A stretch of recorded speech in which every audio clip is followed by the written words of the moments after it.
I really thought he was dead.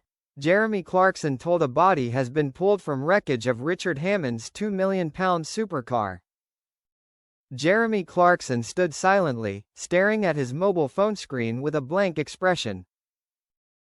The short but haunting message left him in disbelief.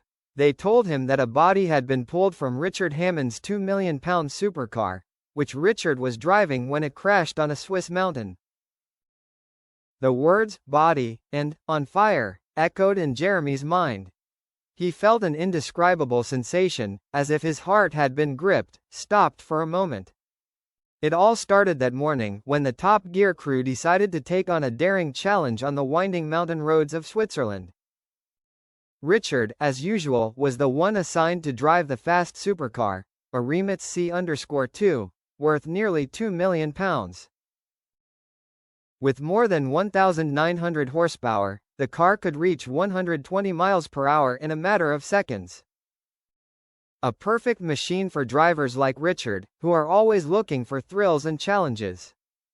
But what no one expected was that on a sunny day, just as Richard was enjoying the feeling of driving on the mountain slopes, the inevitable accident happened. A violent collision with a cliff sent the supercar rolling over, then burst into flames.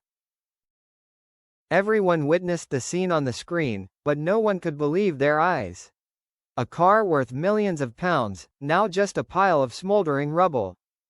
And in that moment when the car stopped, Jeremy Clarkson could only stand there, stunned. "Richard," he whispered, his heart heavy. The news came quickly. The rescue team found the car, and they confirmed that Richard could not have escaped from the car after the accident. They told Jeremy that a body had been pulled from the wreckage, but they could not immediately confirm the identity. All that remained was debris and a total blackened mess.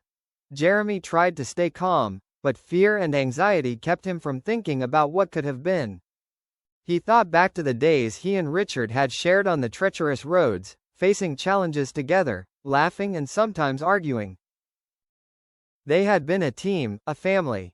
And now, he couldn't believe that his friend could be gone forever.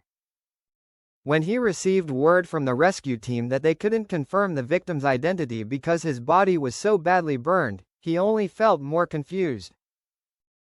Jeremy wondered if Richard was really dead. He called his colleagues, the crew, and it all felt like a nightmare. "It's definitely Richard," James May, their longtime friend, said over the phone.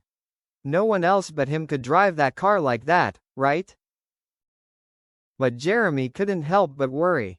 Although he knew Richard's driving ability and recklessness, no one could have expected a supercar to be involved in such a terrible accident.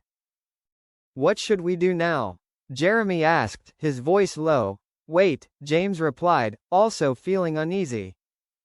"Wait for official confirmation. But I really think he's dead." Jeremy sat still, his heart tightening. James's words weighed heavily on his mind. They had been through so much together, from long evenings waiting after races, to adventurous trips. Richard was someone who never faltered, someone who could overcome anything, except for unforeseen accidents. Hours later, the rescue team called back and finally confirmed that the person injured in the accident was Richard. However, they also announced that Richard had been saved, although his condition was very serious. The Swiss police took him to the hospital in critical condition. The good news was that Richard was still alive, but the bad news was that he had suffered unforeseen injuries. Jeremy immediately set off for the hospital, his heart filled with hope. Although he was exhausted and worried, he could not lose his friend.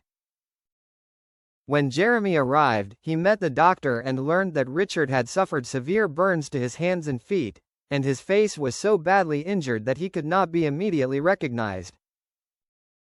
But fortunately, he was still alive. Richard lay in the hospital room, waking up from a long surgery. When he opened his eyes, he saw Jeremy sitting by the bed. Though tired, Richard smiled weakly.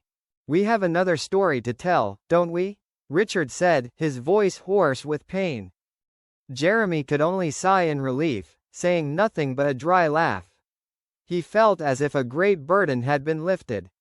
Sure, but I hope you drive slower this time. And though he was not fully recovered, Richard had weathered the storm once again. The story of the horrific accident in the Alps would forever be a part of their journey, a part of their relationship with speed and adventure, but also a reminder of the fragility of life.